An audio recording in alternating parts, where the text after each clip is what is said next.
प्यारे बच्चों, आज हम पढ़ेंगे पाठ 1। तो बच्चों, हम हिंदी व्याकरण पढ़ेंगे। मेरा नाम ऋतु पारिक है। मैं आपको हिंदी पढ़ाऊंगी। हिंदी में हम हिंदी व्याकरण पढ़ रहे हैं। हिंदी व्याकरण में पाठ 1 भाषा और व्याकरण। तो बच्चों, भाषा और व्याकरण पाठ को हम पढ़ेंगे। तो भाषा किसे कहते हैं? मैं जो बोल रही हूँ इसे क्या कहते हैं? भाषा कहते हैं। और आप जो सुन रहे हैं, आप क्या कर रहे हैं? आप उसे सुन रहे हैं। मतलब कि मेरे जो विचार हैं, मेरे जो मन के विचार हैं, उसे आप लोग क्या कर रहे हैं? आप लोग सुन रहे हैं। तो मेरे मन के विचारों को जो हम सुन रहे हैं, उसे हम किसके द्वारा व्यक्त कर रही हूँ? मैं भाषा के द्वारा मेरे मन के विचारों को व्यक्त करती हूँ। तो इसको कहते हैं भाषा। तो भाषा किसे कहते हैं? अपने मन के विचारों को दूसरे तक पहुंचाना, उसे भाषा कहते हैं। और दूसरों के दूसरे क्या करते हैं? दूसरे उन्हीं विचारों को और भावों को सुनते हैं, समझते हैं और पढ़ते हैं। तो उसे उसे कहते हैं भाषा। तो बच्चों, जो मैं बोल रही हूँ वो भाषा है। अगर आप बोलते हैं तो आप भी भाषा को जो है, जो हम अपने मुख से ध्वनियां निकालते हैं, उसे हम भाषा कहते हैं। तो समझ आ गई आपको भाषा किसे कहते हैं? अपने मन के विचारों को। जैसे मैं आपको 2-3 उदाहरण देती हूँ। जैसे जो दो दोस्त हैं वो आपस में बातें कर रहे हैं, तो पहला दोस्त दूसरे दोस्त को कहता है कि आज बहुत गर्मी है। तो दूसरा दोस्त बोलता है बिल्कुल सही। तो तीसरा तो वही फिर पहला दोस्त बोलता है कि मुझे पानी की प्यास लगी है। तो दूसरा दोस्त उसे इशारा करता है कि भी रुक, मैं पानी लेके आता हूँ। तो आपने देखा होगा कि दोनों आपस में बातचीत कर रहे हैं। जो दोनों दोस्त है वो क्या कर रहे हैं? वो आपस में बातचीत कर रहे हैं, अर्थात अपने मन की बात दूसरों को, वो अपने दोस्त को वो व्यक्त कर रहा है और दूसरा दोस्त उसके मन की बातों को, उसके भावों को सुनकर उसका उत्तर दे रहा है। और तीसरी बार उसने इशारा करके, मतलब कि संकेत रूप में इसका सांकेतिक रूप में उसका इशारा किया और उसको पानी की गिलास लाकर दी। तो बच्चों, इस तरीके से हमने पढ़ा कि जो भाषा है, भाषा किसे कहते हैं। तो चलिए 1-2 उदाहरण और हम देखते हैं कि इस चित्र में आप देखेंगे, ये जो हमारे पास चित्र है, इस चित्र में दिखाया गया है कि ये जो लड़का है, ये जो बालक है, ये क्या कर रहा है? ये मंच पर खड़ा होकर लोगों, जो श्रोतागण है, श्रोतागण जो कि सुनते हैं, श्रोतागण को कविता सुना रहा है।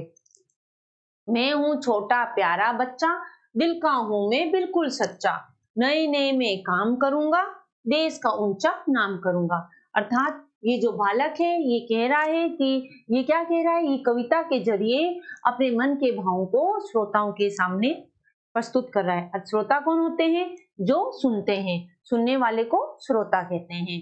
तो ये जो मंच पे ये क्या कर रहा है? ये अपने मन के भावों को, विचारों को श्रोताओं के सामने व्यक्त कर रहा है। आप देखेंगे कि जब क्या होता है, निबंध प्रतियोगिता में बच्चों ने इंटरनेट पर निबंध लिखा।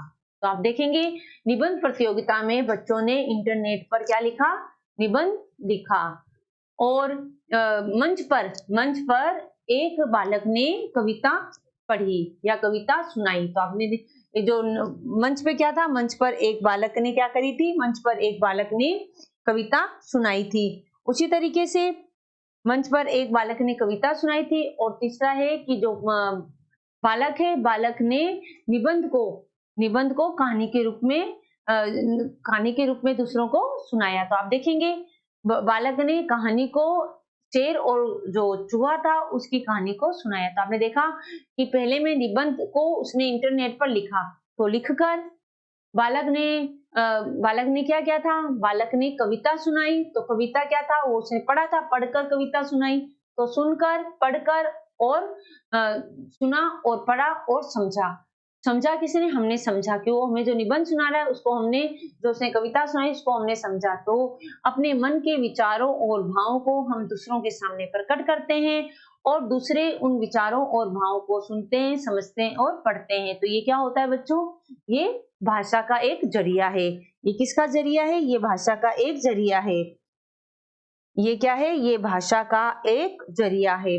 तो इस तरीके से हमने पढ़ा और सुना कि किस तरीके से जो बालक थे वो आपस में पढ़कर, सुनकर उन्होंने इस काम को किया। अब अब तो देखिए, ये था कि जो बालक था मंच पे क्या कर रहा था, मंच पर कविता को सुना रहा था, जिसे जिसे श्रोता सुन रहे थे, जिसे जो दूसरे बच्चे थे वो सुन रहे थे। तो उसने अपने विचार किससे व्यक्त किए? उसने अपने विचार भाषा से व्यक्त किए। देखिए, बालक ने कविता पढ़ी, इसके लिए उसने किसका सहारा लिया? इसलिए इसके लिए उसने भाषा का सहारा लिया। किसका सहारा लिया? भाषा का सहारा लिया। अब आगे देखेंगे, ये जो लड़का है, लड़का क्या कर रहा है? तस्वीर देखेंगे, लड़का पत्र लिख रहा है। लड़का क्या कर रहा है? लड़का पत्र लिख रहा है। लड़का पत्र अपने मन के विचारों को, भावों को वो इस चिट्ठी में, इस पत्र में लिख रहा है, और उसने क्या कर, अपने मन के भावों विचारों को इस चिट्ठी में लिख रहा है। तो ये लड़का पत्र लिख रहा है, वे अपने विचारों को लिखकर प्रकट कर रहा है। वो क्या कर रहा है? वो अपने विचारों को लिखकर प्रकट कर रहा है। ये देखिए, लिखकर प्रकट कर रहा है। तो ये भी, ये कौन सा कार्य है?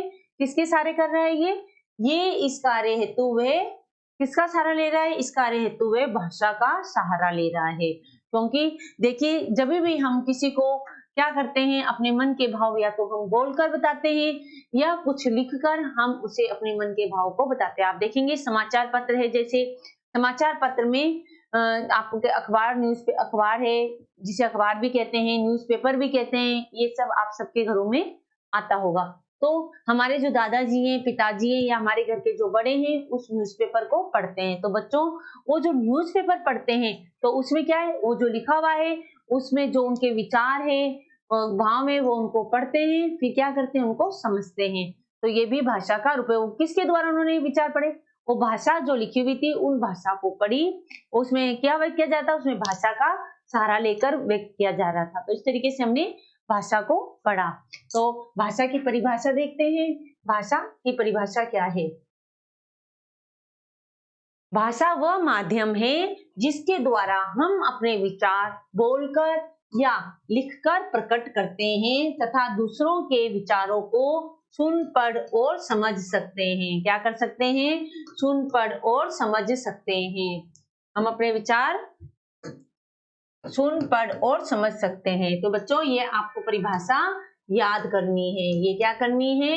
आपको ये परिभाषा याद करनी है।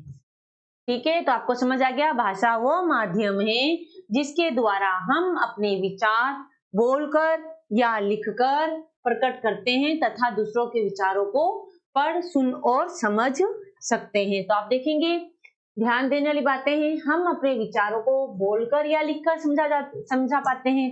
हम दो तरीके से अपने विचार व्यक्त करते हैं। कैसे? या तो हम बोलते हैं या हम उनको लिखकर व्यक्त करते हैं। दूसरा है, बोलने और लिखने में ध्वनियों, शब्दों और वाक्यों का प्रयोग किया जाता है। तो देखिए, ध्वनियां जैसे क, म, ल, कमल, तो ये है ध्वनियां जो हमारे मुख से निकलती है। जो हमारे मुख से निकलती है वो होती है ध्वनियां। अब शब्द जैसे बना अजगर, बतख, कमल, दावात, मकान, ये सब क्या है? ये सब शब्द हैं। ये हमारे मुख से जो ध्वनियां निकलती है, ध्वनियां शब्दों का रूप लेती है, शब्द, और शब्द से वाक्य बनते हैं। जैसे मैंने बनाया कि घर, तो घर का वाक्य क्या है? यह मेरा घर है। बाग, मैं बाग में घूमने जाता हूँ।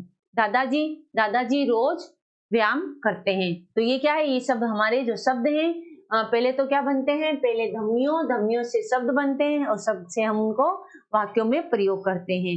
तो बच्चों, आपको समझ आ गया होगा कि भाषा किसे कहते हैं। देखिए, भाषा जिसे हम बोलते हैं, बोलकर हम अपनी बात को व्यक्त करने के लिए हमें किसकी जरूरत पड़ती है? हमें भाषा की जरूरत पड़ती है।